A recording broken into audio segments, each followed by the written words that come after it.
తల్లిదండ్రులు వైద్యం చేయించుకోవడం మానేసి టాబ్లెట్లు వేసుకుని మెడికల్ షాప్ లో బ్రతుకుతున్న వాళ్ళు ఉన్నారు.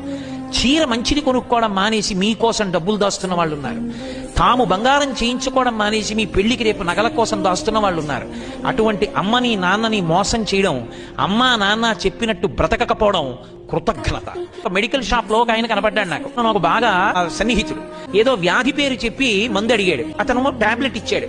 ఆయన ఆ టాబ్లెట్ చూసి అన్నాడు, ఇది 15 రోజులు వాడానండి, తగ్గలేదన్నాడు. మెడికల్ షాప్ అతను అన్నాడు, ఎవరు రాశారని అడిగాడు. ఎవరు రాయలేదు, పక్క మెడికల్ షాప్ లో అతన్ని కూడా అడిగితే ఇచ్చాడని. అతను అన్నాడు, డాక్టర్ కి చూపించుకోకపోయారా అన్నాడు. అంటే అతను నవ్వేసి, ఇంకేదైనా ఉంటే ఇద్దరు కాస్త చీప్ గా ఉన్నది అన్నాడు. అంటే అతను నవ్వేసి ఏదో టాబ్లెట్ ఇచ్చాడు, ఓ వారం వేసుకుని డాక్టర్ దగ్గరికి వెళ్ళాను.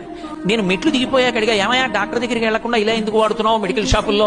అతను అన్నాడు నాతో, డాక్టర్ గారి దగ్గరికి వెళితే 200 ఫీజు, బోల్డ్ అన్ని టెస్టులు, కోటేశ్వరారు కొడుకు తెల్లవారితే ఎంసెట్ రాశాడు, వాడికి ఇంజనీరింగ్ ఫీజు కట్టాలి, పుస్తకాలు కొనాలి, ఇన్ని చేయించుకుంటే ఎక్కడి నుంచి వస్తుందండి